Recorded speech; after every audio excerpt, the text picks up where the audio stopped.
अस्सलाम वालेकुम नाज़रीन, मैं हूं आपके साथ उमर नज़ीर खान। नाज़रीन, आज हम बात करेंगे पाकिस्तान नहीं बल्कि आलमी मसले पे, वीज़े पे, कि ये स्टडी वीज़ा क्या है, ये स्कॉलरशिप क्या है, ये स्पाउस वीज़ा क्या है। दीगर ममालिक में आपने देखा कि पाकिस्तान में लोगों ने कितनी बड़ी तादाद में जो है आउटसाइड द कंट्री ट्रेवल किया, हज़ारों नहीं बल्कि लाखों की तादाद में, और उसमें जो है वीज़ा फ्रॉड भी आपके सामने आता है। कितनी पेमेंट इन एडवांस देनी चाहिए, किन किन कंट्रीज का जो है वीज़ा किस किस रेट पे अवेलेबल होता है, उसका क्या प्रोसीजर होता है। और स्पेशली ये जो स्टूडेंट्स होते हैं, आपने देखा है कि बहुत से स्टूडेंट्स हैं जो कि एजुकेशन सेक्टर में बहुत अच्छे मार्क्स होते हैं उनके, मगर उनके पास ये नॉलेज नहीं होता कि वेदर उन्हें अमेरिका जाना है, लंदन जाना है या किस कंट्री जाना है और किस प्रोसीजर के थ्रू जाना है। इस पर बात करने के लिए मेरे साथ आज मौजूद हैं मिस उम्मे सलमा, जो कि मिस नूर के नाम से भी पहचानी जाती हैं। Thank you so much miss for joining us. Miss, first of all तो काइंडली बताइएगा कि ये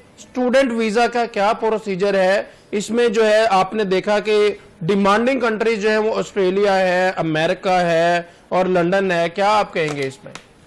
अच्छा, ज़्यादातर बेसिकली जो स्टूडेंट हमारे पास आते हैं वो मुख्तलिफ यूरोपियन कंट्रीज़ को लेके आते हैं कि हम जो है वो यूरोप का वीज़ा अप्लाई करना चाह रहे हैं।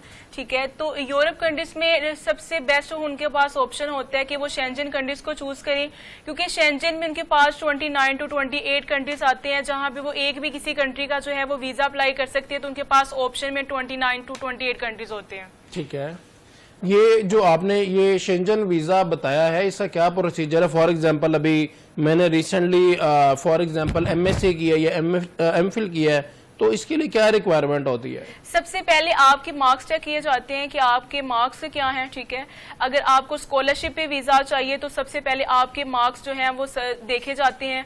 उसके बाद जो है आपकी बैंक स्टेटमेंट देखी जाती है। अगर आपके फादर आपको स्पॉन्सर कर रहे हैं तो आपके फादर की क्या बैंक स्टेटमेंट है, पाकिस्तान में वो क्या बिजनेस कर रहे हैं, अगर अच्छी लेवल पे वो बिजनेस कर रहे हैं तो सबसे ज्यादा वो चीजें मैटर की जाती हैं। बिल्कुल सही। तो ये जो बैंक स्टेटमेंट है, बहुत से ऐसे स्टूडेंट्स हैं जिनके पास बैंक स्टेटमेंट नहीं होती, तो विदाउट बैंक स्टेटमेंट भी कोई पॉसिबिलिटीज है या नहीं, जैसे तुर्की वगैरह है, दीगर कंट्रीज हैं? उनके लिए ये ऑप्शन होता है कि जिनके पास बैंक स्टेटमेंट नहीं है उसके लिए हम किसी इंटरनेशनल कंपनी से जो है उनकी बैंक स्टेटमेंट लेते हैं। बैंक स्टेटमेंट लेके उनके साथ उनका वीजा अप्लाई करते हैं। बिल्कुल सही। मिस उम्मे सलमा, आप क्या कहेंगे कि ये जो स्पाउस वीजा है इसके बारे में आप क्या कहेंगी? स्पाउस वीजा इस टाइम जो है अगर आप कम पैसों में वीजा अप्लाई करना चाह रहे हैं यूरोप का, तो सबसे बेस्ट ऑप्शन होता है कि आप स्पाउस वीजा वगैरह ना अप्लाई करें, आप विजिट वीजा अप्लाई करें। ठीक है, क्योंकि विजिट वीजे की बेस पे अगर आप आउट ऑफ कंट्री जो है यूरोपियन कंट्रीज में ट्रैवल करते हैं तो आपके अच्छे चांस होते हैं आप इजीली वहां पे मूव ऑन हो जाएं। वहां जाके आप इस वीजे को चाहे विजिट वीजे पे कन्वर्ट करवा लें, चाहे आप जो है इसको वर्क परमिट पे कन्वर्ट करवा लें। कम एक्सपेंस पे आप इजीली ऐसे यूरोप मूव ऑन हो सकते हैं। बिल्कुल सही। ये ऑप्शन सिर्फ यूरोप के लिए मौजूद है या सबसे अभी आपने देखा कि प्रायोरिटी लिस्ट में जो है ना सबसे आगे, I think so according to my knowledge, जो है वो ऑस्ट्रेलिया की ही डिमांड है। तो इसके लिए एक स्टूडेंट का वहां पे जाना या फिर वहां पे जॉब के लिए अप्लाई करना, और ये नर्सिंग का जो ये सुना है कि बहुत ज्यादा स्कोप है, अगर किसी के पास नर्सिंग की डिग्री है तो क्या कहेंगे मिस? इस हवाले से मैं ये कहूंगी क्योंकि जो ऑस्ट्रेलिया का विजिट वीजा है वो आपका 1 साल का मल्टीपल लगता है, मतलब कि 1 साल के अंदर आप वहां पे 3 एंट्रीज कर सकते हैं 3 मंथ की। ठीक है, ठीक है, अगर आप यहाँ से विजिट वीजे पे वहां पे चले गए हैं तो वहां जाके आप जो है चाहे इसका नर्सिंग अगर आपने की हुई है, आपके पास डिग्री है तो वहां उसके लिए अप्लाई कर लें। अगर आप मजीद वहां पे स्टडी करना चाह रहे हैं तो आप स्टडी के लिए अप्लाई कर सकते हैं।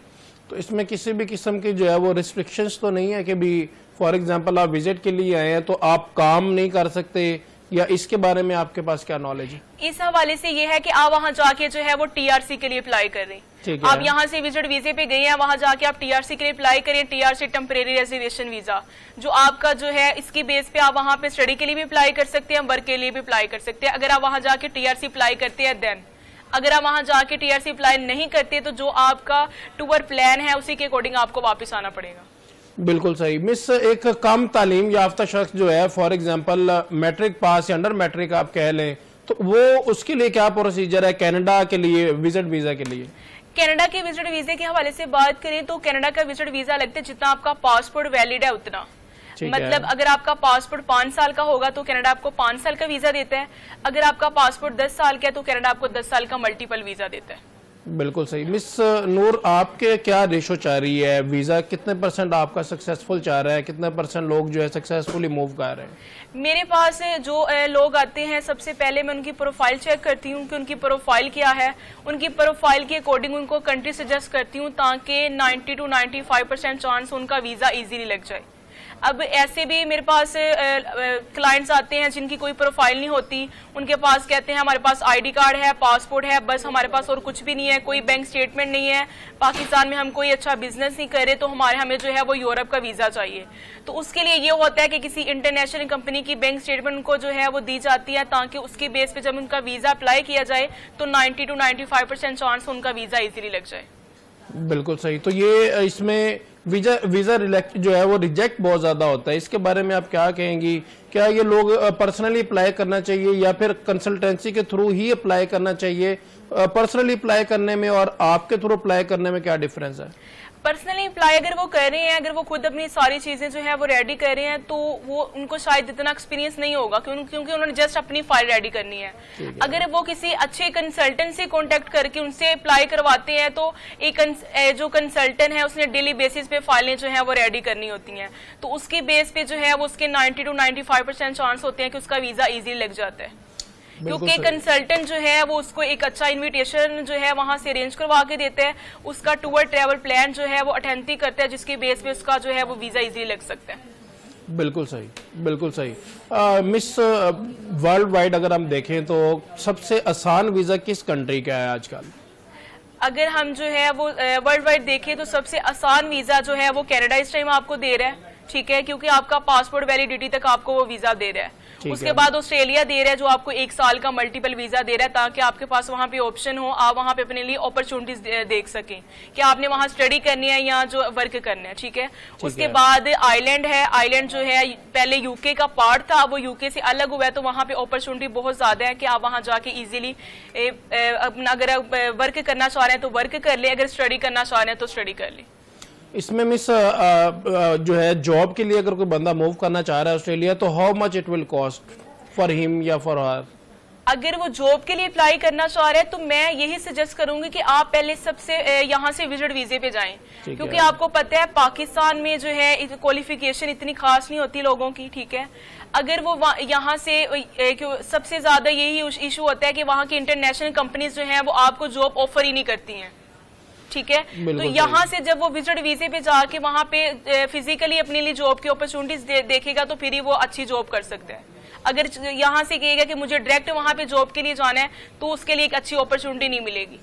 बिल्कुल सही। मिस उम्मे सलमा अभी हमारे करीबी हैं, तो वो अमेरिका मूव करना चाह रहे हैं, तो उनका जो है वीजा नहीं लग रहा है, तो क्या इसकी रीजंस क्या होती है वीजा ना लगने की? अमेरिका जो है वो इंटरव्यू बेस्ड कंट्री है, ठीक है, उसका B1 B2 वीजा होता है। सबसे ज्यादा अमेरिका का जो वीजा रिफ्यूज होता है वो आपके इंटरव्यू पे ही होता है। आपका पर्पस वो विजिट पूछता है, ठीक है, एम्बेसडर की आपका पर्पस वो विजिट क्या है, किस बेस पे आप वहां अमेरिका मूव ऑन होना चाह रहे हैं, तो उसके लिए मेरी टीम जो है वो आपको प्रॉपर गाइड करेगी आपके इंटरव्यू के अकॉर्डिंग, ताकि आप जब इंटरव्यू के लिए एम्बेसी में जाए तो अपना इजीली इंटरव्यू क्लियर कर सके। बिल्कुल सही। मिस अगर फॉर एग्जांपल मैं आज ही आपको अपना डॉक्यूमेंटेशन वगैरह कंप्लीट करके देता हूं, तो एज सुन एज पॉसिबल किस कंट्री का वीजा सबसे ज्यादा जल्दी आप अप्रूव करवा लेते हैं? अगर आप अपने लिए कहते हैं तो मैं सबसे पहले आपकी प्रोफाइल पूछूंगी कि आप इस टाइम जो है वो पाकिस्तान में बिजनेस कर रहे हैं या जॉब कर रहे हैं। अगर आप बिजनेस कर रहे हैं तो मुझे आपके बिजनेस की डॉक्यूमेंटेशन चाहिए होगी, जिसका आपका लेटर हेड होगा, विजिटिंग कार्ड होगा। अगर आप अपने बिजनेस के टैक्स पे कर रहे हैं तो मुझे लास्ट ईयर की रिटर्न्स वगैरह चाहिए होंगी। उसके साथ आपकी मुझे बैंक स्टेटमेंट चाहिए होगी कि आपके पर्सनली कितनी बैंक स्टेटमेंट है, अगर आप बिजनेस कर रहे हैं तो आपके बिजनेस की कितनी बैंक स्टेटमेंट है, ठीक है, ये चीजें चाहिए होंगी। उसके साथ जो है आपकी बेसिक डॉक्यूमेंटेशन चाहिए होगी, जिसमें आपका आईडी कार्ड, पासपोर्ट होगा, FRC होगी, अगर आप मैरिड हैं तो आपकी MRC वगैरह अटैच होगी। बिल्कुल सही। मिस क्या मैसेज कन्वे करना चाहेंगी हमारी ऑडियंस को वीजा रिलेटेड, और स्पेशली आपने देखा कि लोग बाहर मूव करना चाहते हैं और उनके साथ फ्रॉड बड़ी तादाद में होता है, क्या कहेंगी आप इसमें? सबसे ज्यादा फ्रॉड जो है वो इसी बेस पे पाकिस्तानियों के साथ होता है, क्योंकि उनको ये लगता है कि जो यूरोप का वीजा है, अगर हम जो है वो 50-60 लाख पे करेंगे फिर ही हम यूरोप का वीजा अप्लाई कर सकते हैं, वैसे हम वीजा नहीं अप्लाई कर सकते।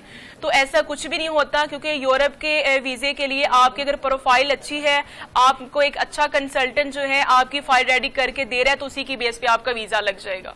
बिल्कुल सही। Thank you so much miss, thank you so much for your precious time and information. नाज़रीन देखते रहिए 7 न्यूज़। इंशाल्लाह ताला नेक्स्ट प्रोग्राम में जल्द मुलाकात होगी।